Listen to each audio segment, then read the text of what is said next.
Hey folks, repeat here. Just a quick note on this show. I wanted to let you know we are aware that there was an audio problem and we got it fixed about 3 minutes into the show. So please bear with us for the first 3, maybe 4 minutes of the show. We got the audio problem with Curly fixed.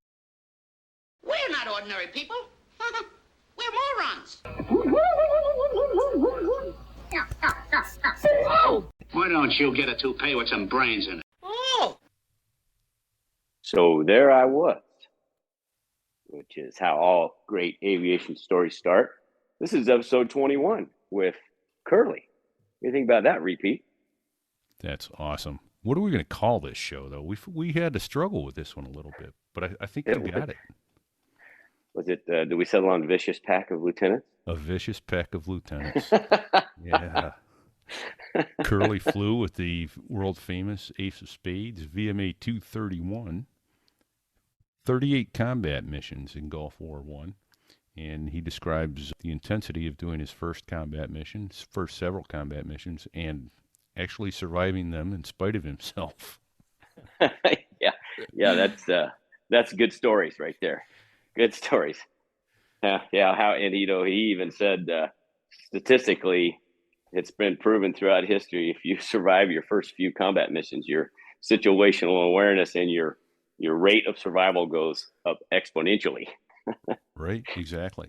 And so in Gulf War I happened about 5 or 6 years after that first Top Gun movie, and he said it actually went through his head. You know, the Defense Department regrets to inform you your son is dead because he was stupid. So. Right.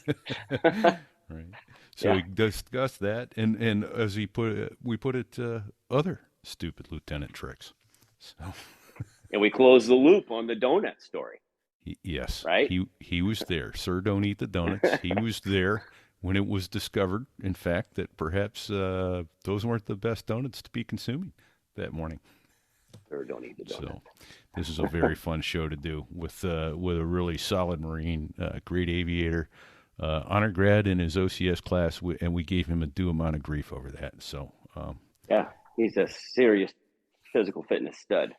Absolutely. So, anyway, hey, one other new thing about this show, Fig, is this is our first sponsored show. We were sponsored by Robin's Bird Brain Designs. She does custom slate coasters, among other things. She does many custom items, but custom slate coasters with either flight instruments and your tail number on them, or perhaps your squadron logo and your call sign. That's what I'm getting. If you're not military, then, a university, some logo to some organization or business you're associated with. But she can customize those for you at robinsbirdbraindesigns.com. Listen for more details on that at the end. That solved a lot of my Christmas shopping right there, buddy. I'm telling you right now. Simple. Done. For the aviator Yes. or non-aviator who has everything, it's a classy, custom, thoughtful gift. So that's the cool thing about it. Yes, thank you for that. Strap in. Hang on. This is going to be a fun show. Episode 21, A Vicious Pack of Lieutenants. Vicious. Enjoy, folks.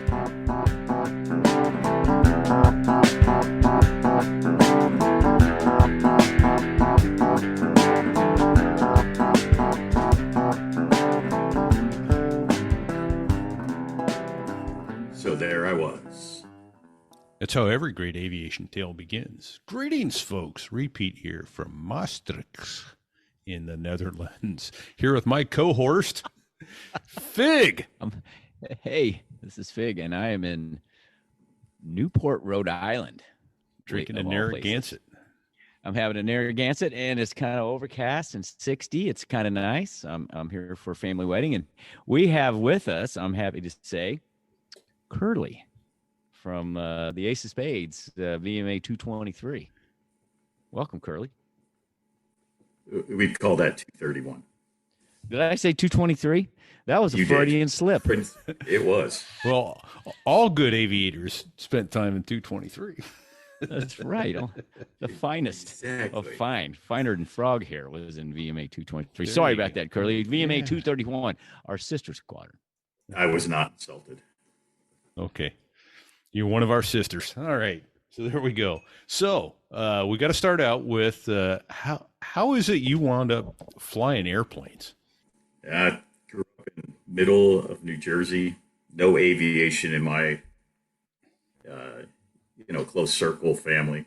My dad had been a staff sergeant in the Air Force, 1950s, launching nuclear missiles, or being prepared to launch nuclear missiles in Germany.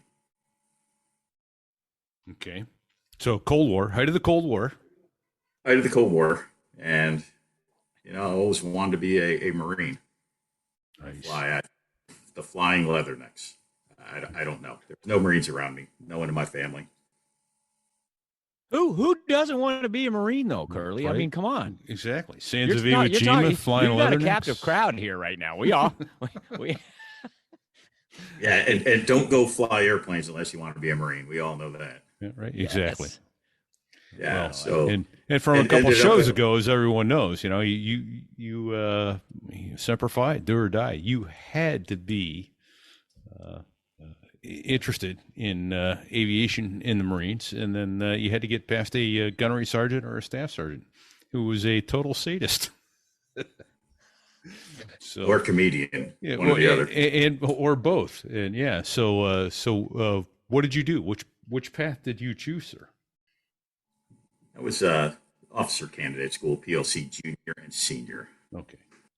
Oh, you had to go twice. 81 and 1983.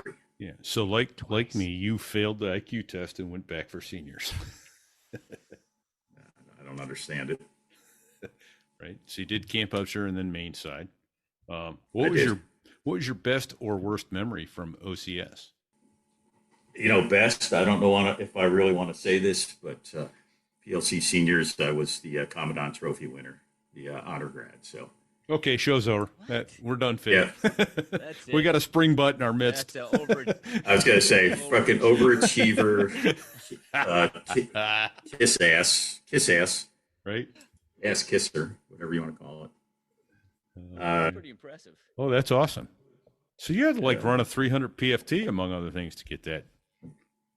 Yeah, with these size 13s, they made a lot of noise. Trust me, but they were fast. Okay. Wow. There you go. I couldn't run that fast if someone was chasing me with a gun. Yeah. So that's It, good. the 300 PFT lasted until the full reconstructive knee surgery. Oh, well, there's from, that. Pole vaulting with a tent pole, no alcohol involved, and that's the end of that. My understanding is, though, at one point in time, you did do some pole vaulting with alcohol involved. Am I correct? Yeah, you're right. Just where I worked prior to going to TBS, after college, just a challenge, go over a 6 or 7 foot sign with a tent pole, and I made it. Just the landing wasn't that. That changed my life forever. Who needs a Changed my foam life mat to forever. land on? Yeah, exactly. So And I don't. So there we go. So all right. anyway, so we took a you're brief damn break. Overachiever. We're talking to an overachiever. We took a brief break to fix the audio, and we're back now here with Curly, who was the Commandant's honor grad or something along those lines. And he had to tell us, unlike Skull, whom, God rest his soul, we attended his funeral a couple of years ago, he would never tell anybody that he was the honor grad, and you would never know it. But Curly, you were it. So... Well, here's But you busted your knees up, pole vaulting over a 6 or 7 foot sign with no landing pad, and we're back.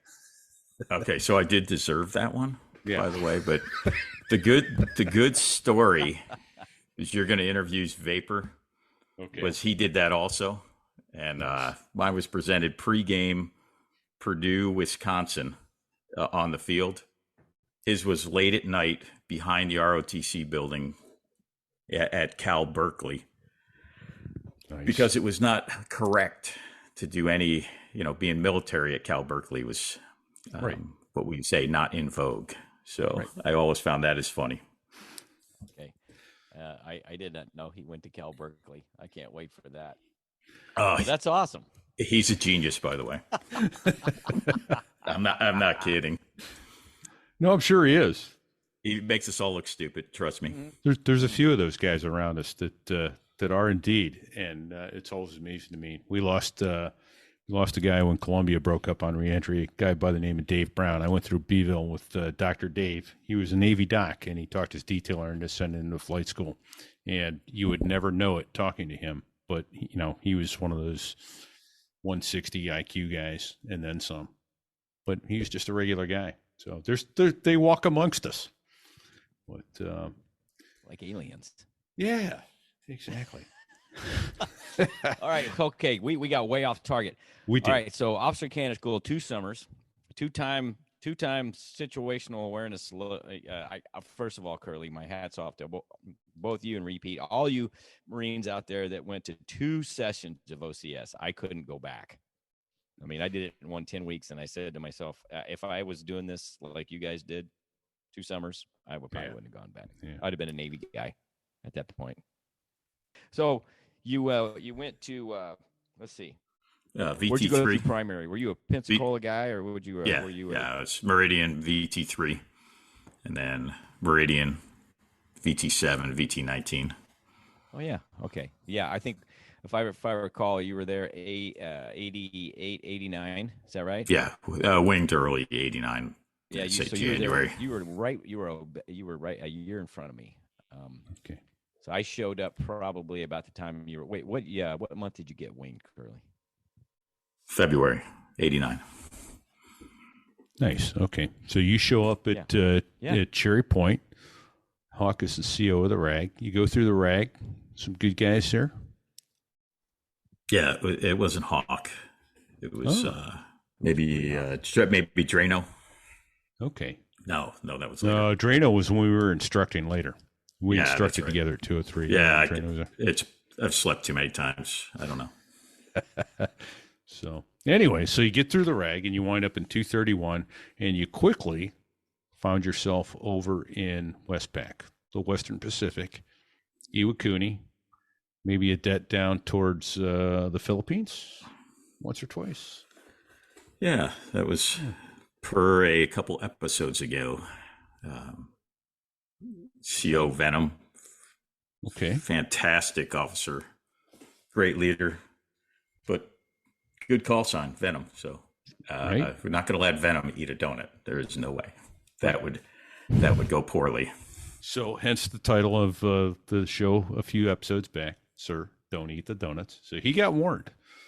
But what else might have happened? Yeah, the just one issue on the donuts. We're stupid, there's no doubt, but we're not that stupid. So I don't think Shiny said there was 2 boxes of donuts.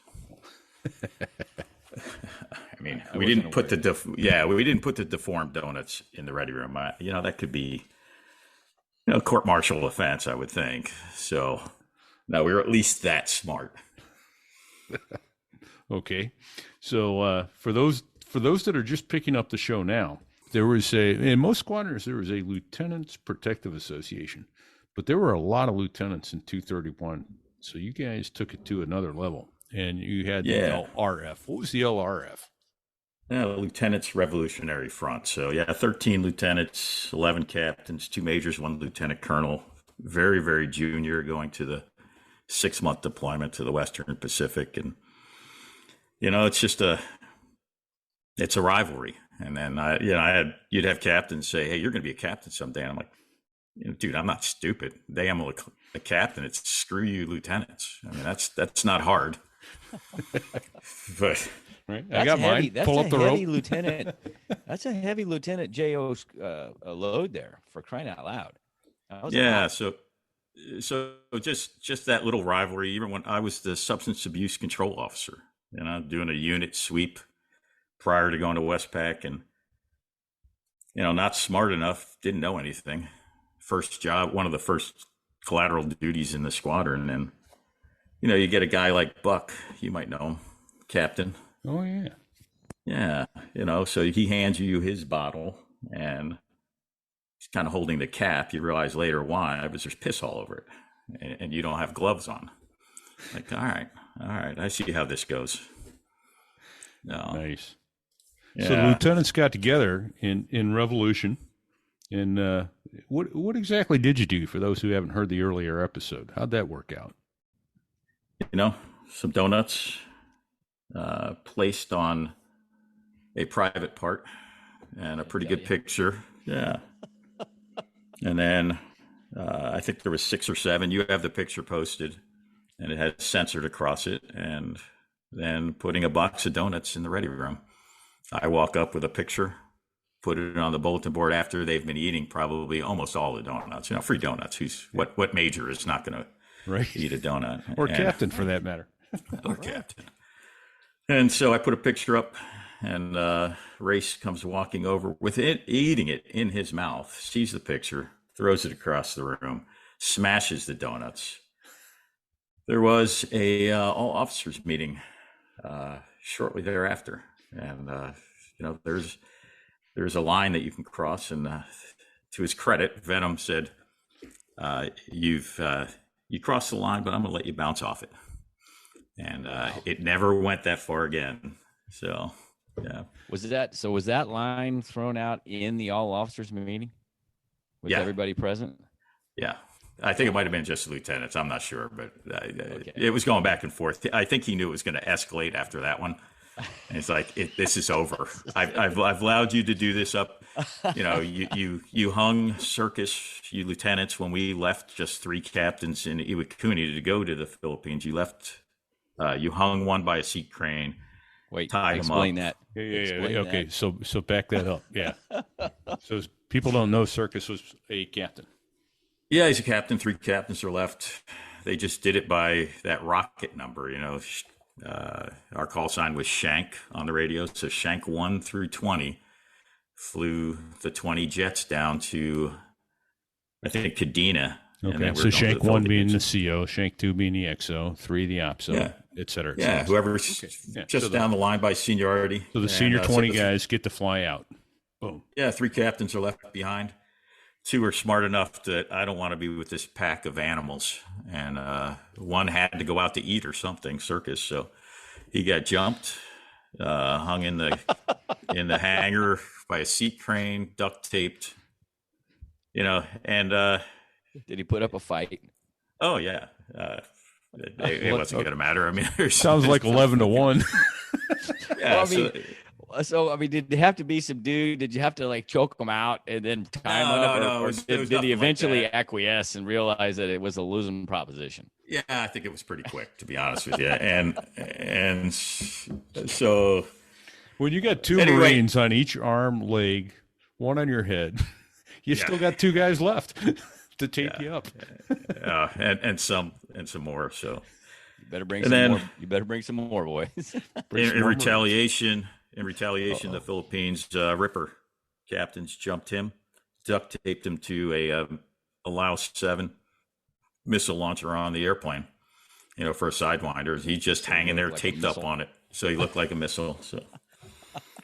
So he looks like right out of the scene in True Lies where Arnold looks over and goes, "You're fired," and squeezes off the AIM-9 with the guy hanging off it. Yeah, you're fired. So these taping incidents led up to the donuts, correct? That's correct. So the donuts was the final shot. Yep. Never happened again. Not that there wasn't a rivalry, but it didn't go to buffoonery level. How's that? Yeah. That's a beautiful thing. That's building camaraderie in the big scheme of things, right? I mean, because there we are. Because shortly thereafter, you guys find yourself en route to a no shit. This is a no shitter. Real war. The flag had gone up. Gulf War I. Yeah, Gulf War I had broken out, or in a way, it had broken out. We weren't engaged in combat yet. But we found ourselves rapidly going to Saudi Arabia and the Emirates to support the war in the Gulf. And you guys were a mere 6,000 miles east of the Middle East. So how'd you get there, Carl? 6 stops, 18,000 miles. A long way. Trying to drag 20 airplanes across the Pacific, across the U.S., over the road to Spain, into Saudi Arabia.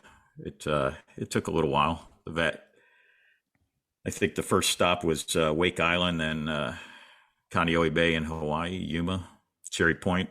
You scattered airplanes. We scattered them everywhere. Yeah, generator failure. You got 2 in midway, break the hose.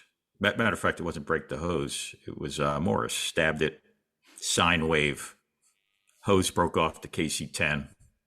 Oh boy! Left the basket on the airplane, so you had to land into Iwo Jima with the division. With the division basket is four Harriers, 4 aircrafts, yeah, or 4 or 6. I'm not sure, but they got to spend a day in Iwo Jima. You know, it's funny. The trail maintenance was a C-130 Marine, and the Air Force wanted their basket back. We never gave it back. They kept it. Said, "Hey, it fell off." So I don't know why. It was like a trophy. But this big, yeah. I just remember we kept it.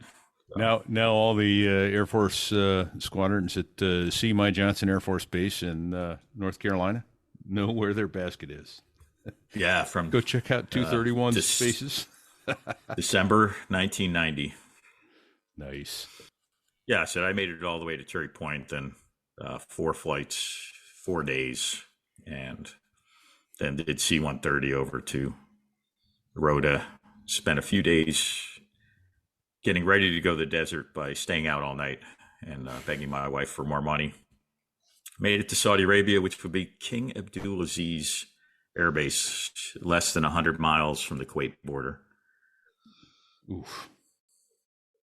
So lots of air conditioning, swimming pools, dancing girls, all that stuff. Sure. You know, actually, I think Air Force guys would probably have been disappointed. Marines, we had tents, and there was a soccer stadium where we put a lot of admin spaces. It had air conditioning and showers, and nice. I mean, no complaints. Not for Marines, that's for sure. Right. Well, Curly, for the unfamiliar, that the King Abdulaziz, the base itself was right next to the soccer stadium because they had to build a runway so the king or prince, or whoever was a soccer fan, could get back and forth and watch the games, right? Yeah, I've heard that. I don't know. let's go with that. Yeah, I like it. I like it a lot. They're pretty cool. It even though it was 8,000 feet, it was broken asphalt. Okay. Hornets looked at it for a divert and said no. There was no parallel taxiway, just AM2 mattings, the Marine built for aircraft. So you just pulled out on the runway, got 1,000-foot separation from each airplane, and just took off. Didn't matter how much space, in a Harrier, how much runway remaining. 66 Harriers, 2 OV-10 squadrons, just a lot going on. Right. Which was key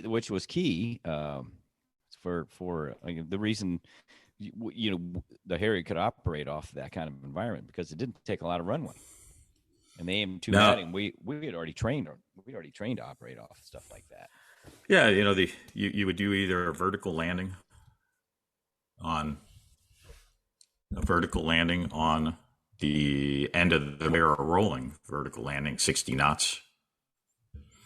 And the D-arm area was at the other end of the runway, the north end. Okay. And so they would instruct you that aircraft are going to be taxiing back on the runway. You were to land on center line and then transition to the west side of the runway, and they'll taxi past you on the east. So you had airplanes taxiing down the runway.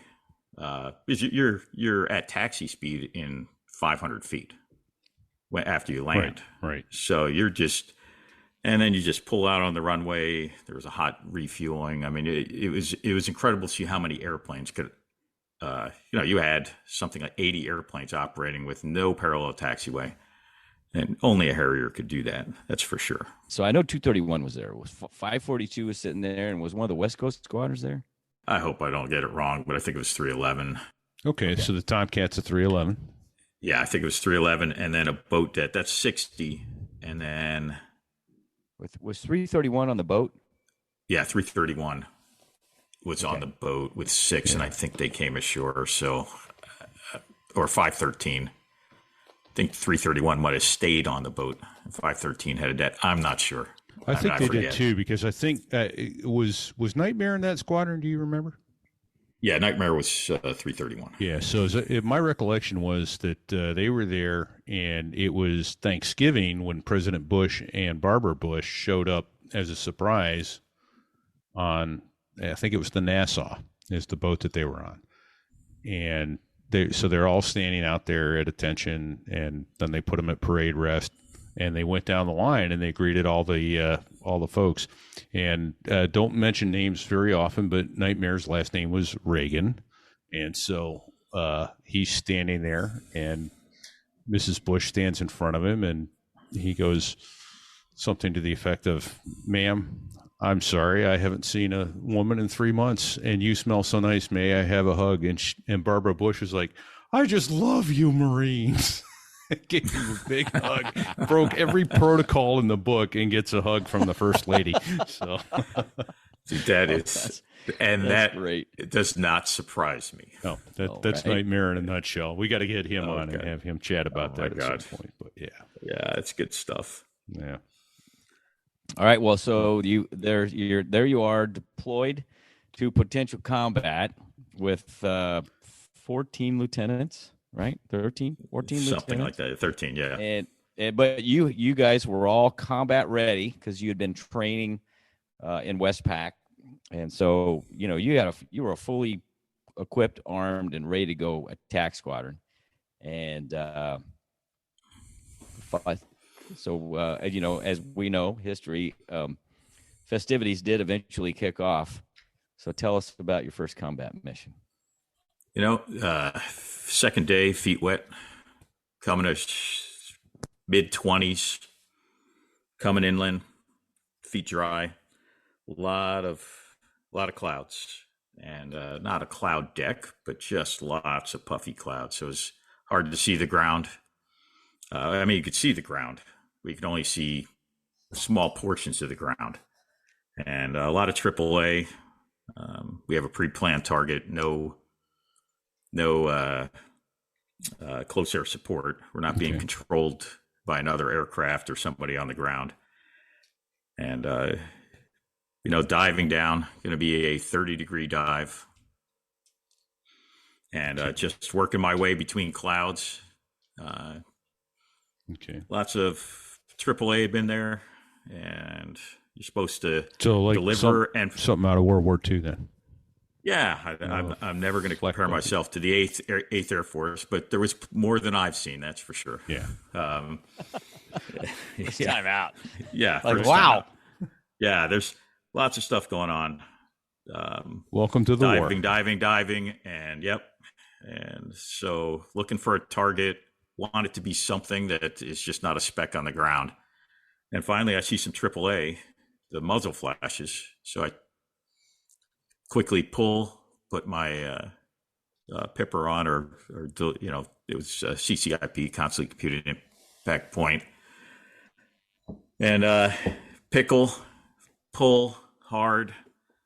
Probably a pretty good delivery. Didn't see where the bombs hit. I know it was stable. And then way too much G and jinking off target. Pissed away all my energy. Find myself trying to hide in clouds. I'm at 12,000 feet, 200 and some knots. I should be 350 or faster. And anyway, nobody got me. Pedal back.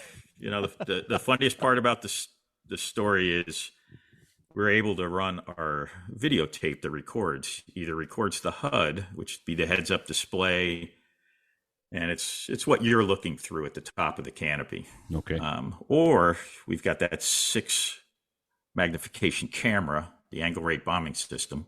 Yeah. And you could run both. Now when you run both, it's half the screen is filled with each. It's harder to see the parameters, but I think the first missions everybody ran in split screen. Okay. Probably until I came back, and then we're doing our bomb damage assessment, and everybody's looking, and they see the AAA. There was more AAA and muzzle flashes than I saw that were in my tape. Yeah, of course. Yeah. But the worst part about that is that delivery occurred below 5,000 feet, probably like 4,300 feet, if I remember correctly. And luckily for me, the CO was right behind me watching the tape. We're supposed to pull out by 10,000 feet. 10,000, 5,000. What's 5,000 feet among friends, boss? Yeah, I'm speechless right now. That's all I could come up with. So, yeah, I probably the classic first mission for most. Sure. Survive your first 5 missions, and your survival rate goes way up. And not in a Desert Storm environment, as things started to get, the enemy was defeated for the most part pretty quickly, but not in Vietnam or World War II, that's for sure. Right. Yeah. We talked offline at one point, and you recalled to me that as you, after that pull up, as you're on the way back up, ever so slowly, something kind of floated by your airplane. Do you remember what that was? Different mission. Oh, is that different? Okay, I thought it was your first mission. Yeah. Okay, yeah. No, a lot later. Yeah, dropping Rockeye. It's a Mark 20 cluster munition. That's a 500-pound big white tube. Looks like a bomb. Sure. But 247 bomblets in it. And that canister opens after the fuse allows it to into 4 pieces of this huge fiberglass, and then 247 bomblets go raining down towards the earth. And our standard load was pretty nice because after the second or third day, we took the Laos 7s off of the outboard pylons because we didn't need sidewinders. You're not vectoring Harriers in that environment. Yeah, and they're not going to go dogfight. They're not going to dogfight. So we were carrying 6 Rockeye, which was a nice load on parent station. And lead rolls in on a target. And the problem we had was at the time, you could only set it for 1.2 or 4 seconds. This is really meant as a low altitude weapon. Coming in low, dropping these bomblets 4 seconds after. Let me stop. Go ahead. Real quick. Yeah. Just so I want you to expand on that. 1.2 or 4 seconds, meaning 1.2 or 4 seconds to what? After it leaves the aircraft. Well, for what? That's the canister is going to open. Okay. Yeah. So obviously the time that it flies before it opens, it gets closer to the ground. And of course, you guys were dropping from pretty high altitude. No, that was the intent. Stay above 10,000 feet. Okay. And so obviously the sooner it opens, the more dispersed the bomblets are. Yeah, I mean you're hitting instead of hitting what you want, keep the bombs pretty close. Hit something the size of a football field. The bomblets will spread out that big. Right. Okay. You're hitting a grid square from up there. It's very frustrating. Yeah. Right. Which is a 1 by 1 kilometer square. Oh my God. Yeah. It was frustrating. So China Lake, to their credit, by the end of the war, changed the software, and you were able to pre-dial in. Say, I want it to fall for 20 seconds before the canister opens. Now it's on you. You wouldn't use a computed delivery where the mission computer does it. You had to do a roll, stabilize sight, just like back in the old days, hit all your parameters, speeds, dive angle. Sure. And make that happen. So that was your choice. So anyway, we roll in, and it's just getting very frustrated because your bomblets are just spreading out in a too large of an area, and it's hard to hit a target. It wasn't meant to drop from high altitude at that time. So anyway, lead rolls in, happens to be the XO, executive officer. He delivers probably like he's supposed to. I don't know, maybe even higher. I don't know. And so here's Curly, first lieutenant. I think I was a captain by that time, but dumbass, I'm just going to push it lower because then my bomblets are going to do better. Nice. And flares, nice 6G pull, 40 degrees, nose up probably, coming off target, clear 6, look for any missiles. Then look up in the HUD and instantly fly through 24 fluttering bomblet casings that are 8 or 10 feet long, right through the middle of them. I mean, probably 2 went by my canopy with 10 feet, which probably felt like 10 inches, right? Yeah.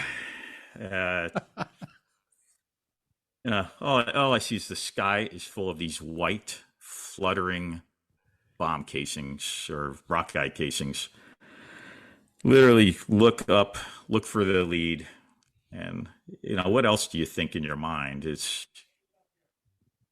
Top Gun's like 4 years now. It's the Defense Department regrets to inform you your son is dead because he's stupid. Oh, that's harsh.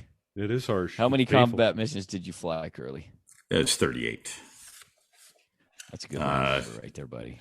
It is. And, I saw at the end of the war guys recording everything they did, on the mission. I didn't do any of that, regretfully.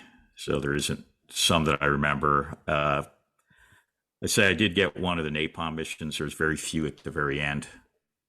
Mark 77 firebomb. It's a follow on to napalm, but that's what everybody knows it as. Is a so pretty cool. You walk out to the airplane. It's big canister. It's got jelly balls in it. They fill it with the JP8 jet fuel. So you can't touch it because it's hot. It's having a chemical reaction in there. And I always thought that was the coolest thing. Walking out to an airplane, the stuff on your wing is having this chemical reaction inside. You can't even touch it because it's so hot. Shit. And that's a beer. That's like throwing a beer can. It's not a dart. So that's a low altitude weapon. It's meant to be low angle, splash, and spread it. Spread it yeah, out. And we're watching CNN, and they've got pictures of the Harriers. Only the Marine Corps has napalm. Mark 77 firebombs, because you don't want that. Air Force gave that up a long time ago, and the Marine Corps wants it for close proximity, because it's not like a bomb that goes off and fragmentation is going out for 1,000 meters. Right. This firebomb is, you could use it very close to troops. And on CNN, they're reporting that Saddam had put those crude oil trenches, and he was going to light them on fire to stop the Marines. And my dad, fire chief, and shortly after I call him. It's like, hey, this is very up his alley. He's like, there's no way you're going to light a fire trench on fire and sustain it. It's like, you guys weren't doing that, because he saw it on CNN. Hey, the Marines got napalm. They're going to load and try to burn up those fire trenches. Just prior to the brief, they're like, hey, we already know that you can't light those on fire. That's not going to happen with napalm. Yours is to go hit trenches. This is a psychological weapon. But again, deliver it high. Right. Okay. And, high. Nice. Yeah. Ugh. And that was not what we were going to do. So I can tell you it was delivered where it was supposed to be. Properly. Yeah, definitely. Well, 400 feet's properly. pretty high, right? That is actually high. Repeat. Yeah. I mean, that's How about that? that's higher than I can climb on a ladder. That's really up there. Yeah. I got one more. Just for you guys that for the Harrier, we had a turn dead at Tanajib. Okay. So in other words, that's an oil refinery. Is I think a 6,000 foot little runway. Okay. And about halfway through, whatever those 30 or 40 days of aerial combat, put a turn dead up there so you could be on the schedule to fly a mission, and you would always have a pre-planned mission you're going to go on. Right. And then you check in, and when you don't have enough time on station, right, you have just enough fuel to go do that pre-planned mission, you get released to go do it. So now you're giving the Direct Air Support Center, 30 minutes time on the station where they can use you for a immediate mission. So that's the way the Harriers operated. Go up there, hold, always have something you're going to go do, but you're going to be on station waiting for an immediate mission if needed. And then instead of flying just over 100 nautical miles back, you're only 30 miles from Kuwait. So your time on station goes way up. And you do a vertical landing on the end of the runway, turn, taxi off, shut down, they refuel, reload, get a bite to eat, get an intel brief, and you could be out of there in 20 minutes, 25 minutes to go do another mission. Oh, that's awesome. Nice. Yeah. Rock and roll. Yeah, I don't think a lot of people realize, and I don't know of anybody else. I'm sure there was somebody, but we took off, got an immediate mission before getting to Kuwait. Go drop our bombs, recover, and take off, and we get an immediate mission again. And so I logged a 0.5. Now, we were not supposed to go back to Tanaji, but I think the lead was Ajax. And we literally, on the air tasking order, our schedule, we're not due back for that whole process was supposed to be like 3 hours. Okay. Right. You go do a mission, go to Tanaji, do it. We literally were now sitting in an hour and 10 minutes. We've already done 2 missions. And so instead of going back, he's like, hey, let's just see if they'll let us go back to Tanaji. So he just contacts, the DASC. Hey, we're going to go back to Tanaji. They're like, sure. So we go back. So land there. So literally that second mission was a 0.5. I looked at my logbook yesterday before I talked to you guys to make sure. And I even think I was fibbing there. It was, so we did 3 missions in a total of about 3 hours. Nice. Wow. Kind of what the Harrier was supposed to do. Not going to Forward compare base, it to anybody. forward deployed. Yeah. And one section went to a tanker because they talked their way in. They just contacted the agency and said, hey, can we go to the tanker? And they're like, sure. Yeah, what do you need? The tankers are like, sure, the C-130s. Very next day, it said, Harriers will not go to the tanker. Fuel is not meant for you. This is why you are forward-based. But the weather was bad. They didn't drop their bombs. They didn't want to go back. No soup for you. Yeah. So anyway, the Harrier, I thought, susceptible, vulnerable, but yeah. Hey, explain that, Curly. Why? Tell everybody why. Well, I think everybody that was shot down, you got 2. You have we call them buckets of 30 expendables. So you have a total of 60 expendables. They can be chaff, which is strips of metal that are meant to confuse radar, or call it a flare, to try to defeat a infrared heat-seeking missile. So, and the biggest threat at the time was those shoulder-fired missiles. They're so small. The smoke trail only lasts for a short time.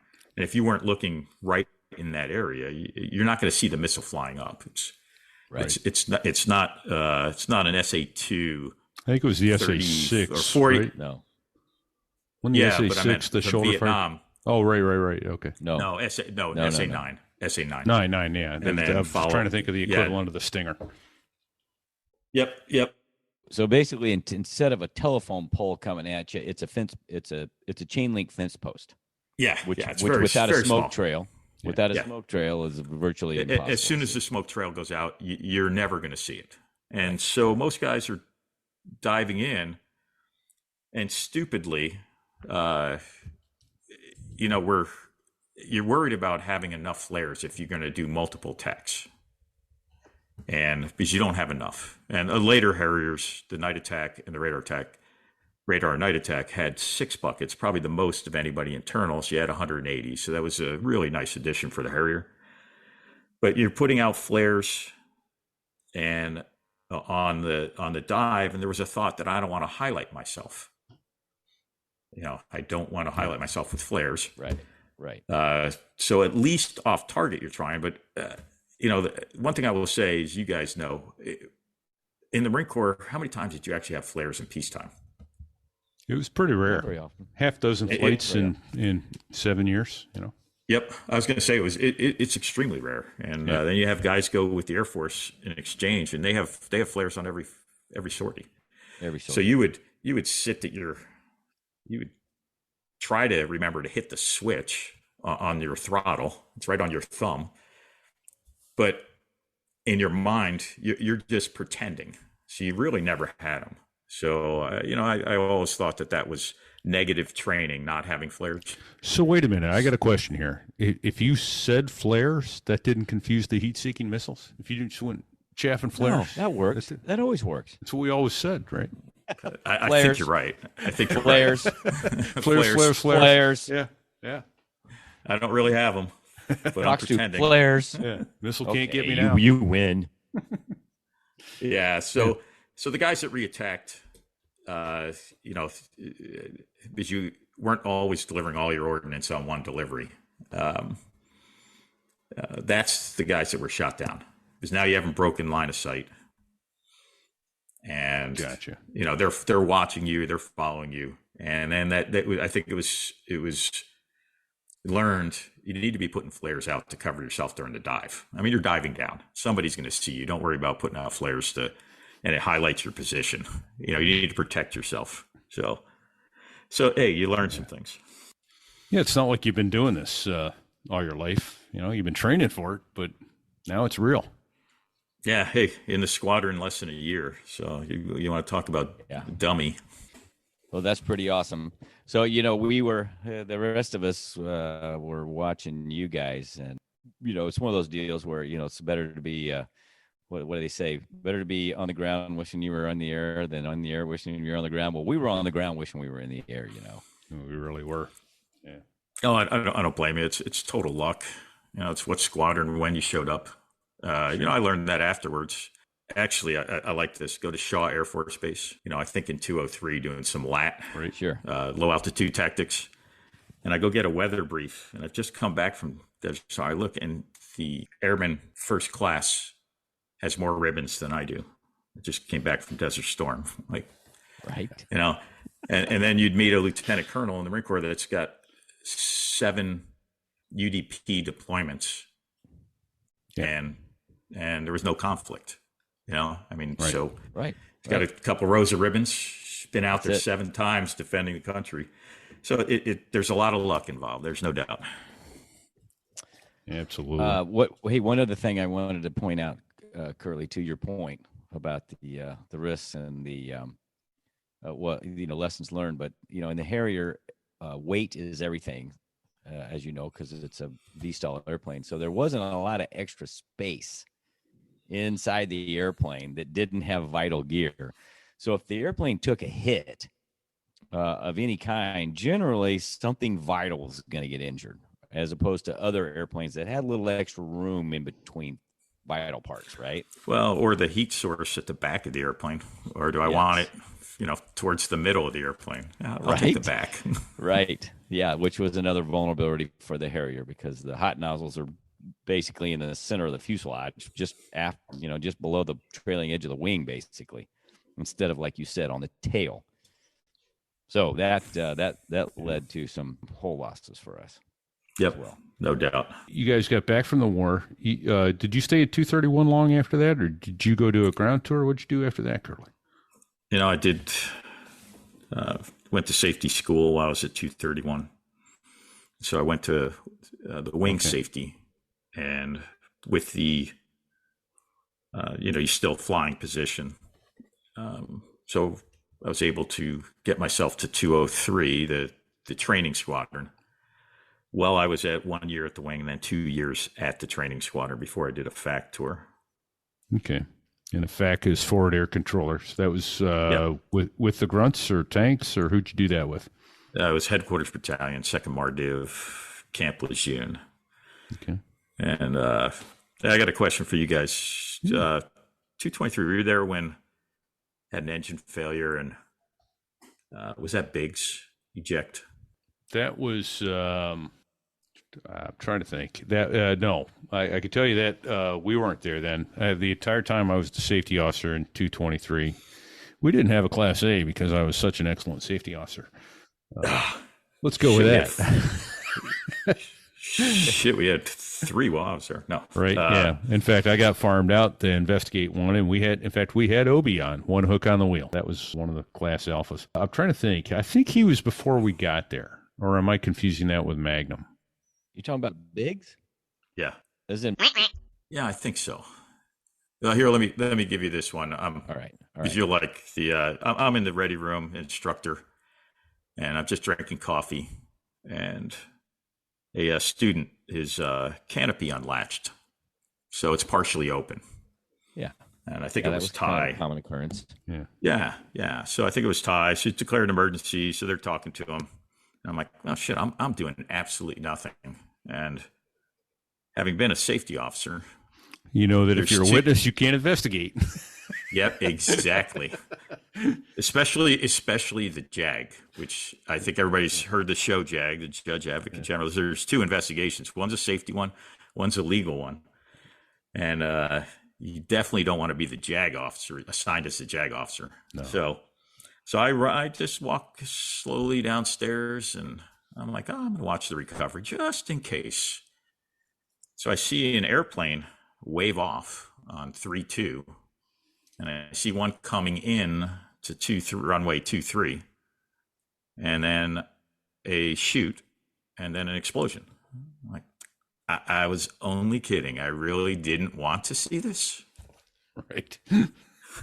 Really, as it turns out, there were dueling emergencies. Our student at 203 got waved off because of a pending engine failure that actually happened just on short final. And I thought it was Biggs. I could be wrong. And so anyway, if always try to be, well, you really don't want to be the witness, but if you have to be, then you can't do the investigation. Hey, you Exactly. just sparked a memory, Curly. Did you tell us at one point offline that your first sortie at 203? You were in the T-Bird and your taxi. Okay, tell that. Yeah, I just went through all the ground school where you learn about the airplane, all the simulators. My first flight with the OPSO, they call it FAM 1, familiarization flight 1 in the front. I think it's FAM 1. You're in the front seat. We're at the hold short of the runway, so you're not on the runway yet. And then we get clearance to position and hold. And just as we do, a 2-seat T-Bird comes out of the overhead, the brake, and right above us, we can see him. And all of a sudden you hear, you're on fire. And there's 30, 40 feet of flames behind the airplane. The wings level, turns toward the Pamlico Sound. 10 seconds or so go by, and all of a sudden 2 chutes come out, and then the airplane goes into the Pamlico Sound. I couldn't see the airplane crash. There's trees in the way. But watched 2 chutes come down, Spico and Bear, and they were recovered by helo. But of course, this is my first sortie. I've worked my ass off to get here. Ready to go. And I'm ready to go. So I asked there's chatter all over on the radio. I'm just a dumbass and always have been. And it's just like, sir, are we still going? I'm ready to go. And he's like, no, safe your seat. Let's pin the canopies. Call for taxi back. Plus, he was the OPSO of the squadron, so he just lost an airplane. I saw 2 shoots. I'm sure we're good to go. What could go wrong? Are we going to go? Can we go now? Yeah. Hey, they're fine. I saw 2 good shoots, so I'm ready to go. You would think, hey, holy shit, an airplane just burst in flames. I'm like, man, I can't worry about that kind of crap. You shouldn't be flying a Harrier if you're worried about that. Right, exactly. These things break, Sometimes they break when you're in the air. Don't sweat it. All right. Well, I think we're coming up on an hour. Have we missed any other ones, Curly? We could have you back. No, I don't want to come back. Oh, yes, you do. Oh, yeah. The list is long. Don't even know. Long and distinguished. Yeah, we know. Here's the line. Yeah, I got. You asked me. Yeah, what the standard questions are: what's the funniest thing, the scariest thing, or did you ever reach for the handle? So let's close it out with that. What's either the funniest, scariest, or did you ever have your hand on the handle? Yeah, so we'll go funniest, junior, and you'll like this. Philippines, QB Point, a division workup for Morris, and okay, so a division workup is a 4-plane leader. To lead 4 planes. The division is 4 planes flying together. So he's going to get a check ride soon to do so there's a division leader, someone that's already authorized to take 4 airplanes out, and that would be Heine. And we've got, and I've never had this before, ever, 4 Lao 10s with 5-inch Zunis on each airplane. Right. Dang. So Yeah, and so you've got 20, rocket pods with these 5-inch Sunnis, which are they're the coolest things. Yeah, no, it's not it's 4 rockets per pod.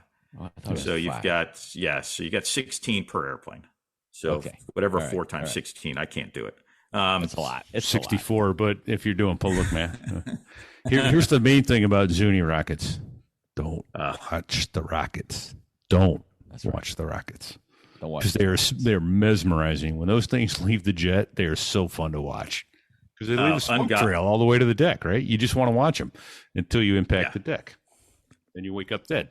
And unguided, monstrous. Yeah. And you can hear the sonic boom just out in front of the airplane when they go supersonic, but you're going 500 plus, so it doesn't take them long. So anyway, we got 4 of them, and this, I think it's called Tabonis. It's a big rock right outside the harbor. It can't be more than 20 nautical miles. So join up, 4 aircraft, heading out. And the Philippines, they had, it's a pretty poor country back in 1990. And those belt buckles that you would buy out in town had to come from somewhere. So there's these banca, they call them banca boats. They're all surrounded. There's probably 5 of them surrounding the island. And as soon as you drop some ordnance, these boats go into the target area and try to get scraps of metal so they can later melt it down and use it. And that was the same at other ranges. Scarborough Shoals, Crow Valley, they would literally bury themselves on the range in a hole. I heard that. Yeah. So 4-plane, there's these boats, and you're told this is an international incident if you hurt someone. It doesn't matter if it's not your fault. The Navy they sue the U.S. government, the family does, and you're responsible. So this is somebody with a workup, and I'm junior butt boy. I'm just dash 4, and we're circling overhead. We've got clearance to the range, but it's not a controlled range. It's just a rock, and they're not moving. And this isn't a bomb. This is a missile that can, hit go anywhere and ricochet and go it's far. Unguided rocket, number 1. Yeah. It's supposed to go fairly straight, but if one of the fins doesn't pop out right, it could go completely crazy, right? Or it could hit the rock and go a long way. So, we're worried, but one of us is not worried, and that'd be the division lead. So Morris just puts us up over the target, circling all 3 airplanes. He's going, hey, I'm going to go try to move them away. And he goes down, does a couple low passes, nothing. They've seen this game before. Well, Heine's the old A4 guy, and he's the division leader. He's like, no, that's this. I'm not going back. This is going to be too much fun. He goes down and says, hey, Morris, come up. I'll go down and try to chase him off. And I'm just circling. Been in the squadron a couple months. I've just never seen a wake in the water. He is hauling, 550. He said he saw 10 to 20 in the radar altimeter, and I'm like, there's a wake about 300 feet behind his airplane, just moving across the water there, and he goes right over the top of him. Little canoe with a motor on it. Yeah, I bet that went well. Yeah, actually, they moved a little, and he came back around and did it again. So that's awesome. Yeah, I've never laughed so hard. I was just sitting in the airplane laughing my ass off. I had to take my mask off. I'm like, that was pretty funny. Did it work? Did they move? It worked. It worked. We got our mission done. Hey, I'll give you a quick one on that. My son's a JTAC, a Joint Tactical Controller. He controls airplanes. Yes. He's in Iraq and Jordan. Okay. He's controlling a Jordanian Cobra, very old model. Okay. And that guy is going to do a gun run. And he's coming across the desert, low altitude, and out of nowhere, a Toyota pickup truck, and this is just 3 or 4 years ago, with a big garbage can in the back, is doing 100 miles an hour to get in position below him to try to catch the casings in that garbage can. What?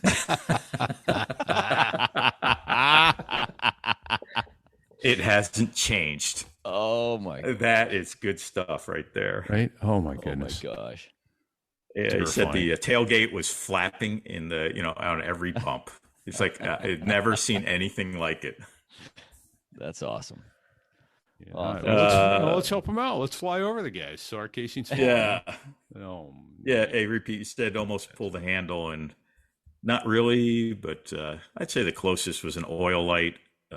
We steamed out of the Adriatic. I got my 2 beers. So we've always heard about those Vietnam guys, but 60 days, I think. Right. And you get two beers out at sea, no port. Right. We're off the coast of Angola.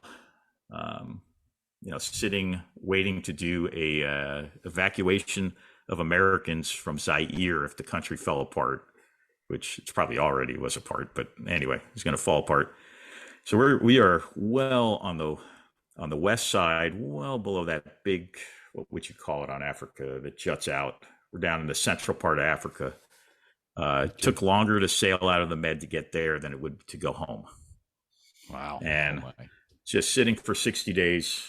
I get my 2 beers, take off. I'm doing an FCF. You got to go to 41,000 feet. I think it was an A card, the full test of the airplane. Yeah. So that's a functional check flight after heavy maintenance or some maintenance has been done on the airplane. It needs to be checked out before it's handed off to your average squadron pilot. Yeah. So I'm I just get up to 41,000 feet and I get an oil light. And I hadn't really, there's nothing around there. There's not an airplane on I had a radar night attack airplane on that det and never saw another airplane except our helicopters ever.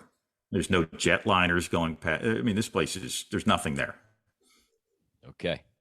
I'm 110 miles from the ship now and just turned back around.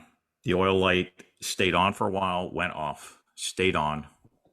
And then finally, as I'm recovering aboard the ship, I do a straight in to the back end of the ship instead of pulling along the ship and do that normal 45-degree cross that we do. Right. And you're going to land on the back spot. The last thing you want to do is bring an airplane that's about to, the engine in a hover and crash on the deck and kill ground crew. Right. So anyway, the oil light goes out as I'm, I don't know what altitude, coming pretty close to the ship. Recover on the back end of the ship. So that's probably the closest.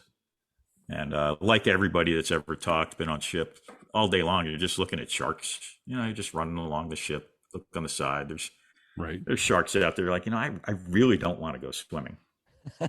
But I will tell you, the SAR guys, they never drank when a Harrier guy was around. They never paid for.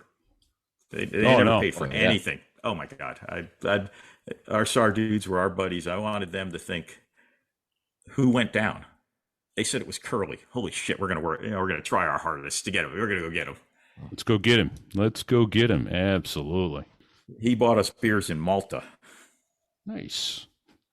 Absolutely. So that reminds me, part of the functional check flight was to actually shut the engine down to make sure it would relight, which was kind of amazing when you think about it in a single engine airplane.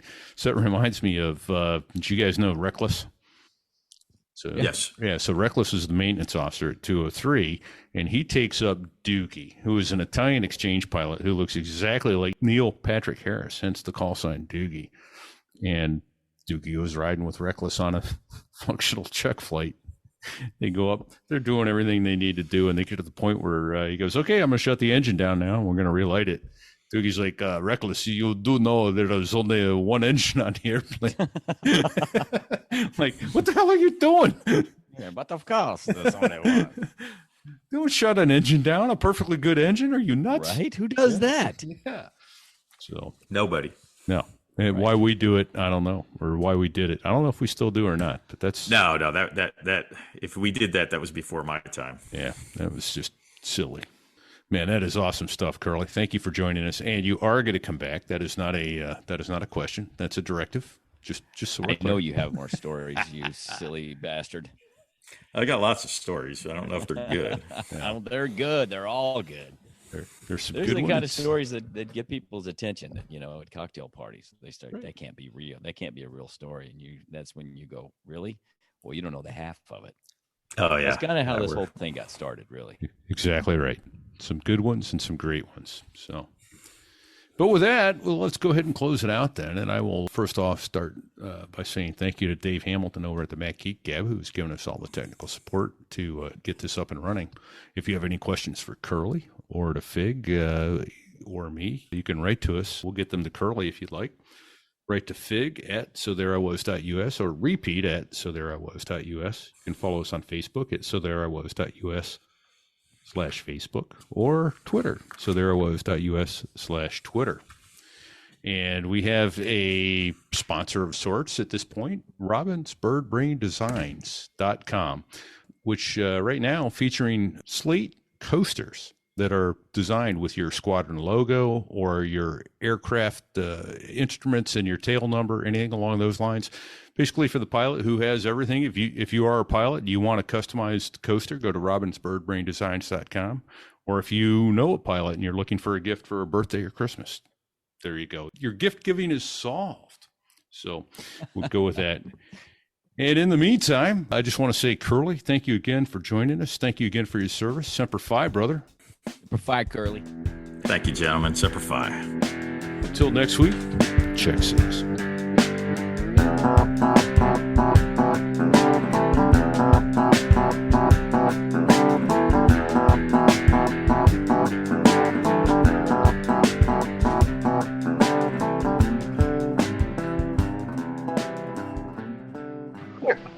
How would you boys like to do a little work for me? Sure, we do the best work in town. Yes, and it's guaranteed. Certainly, we're colossal. We're stupendous. We're terrific. We're even superlative.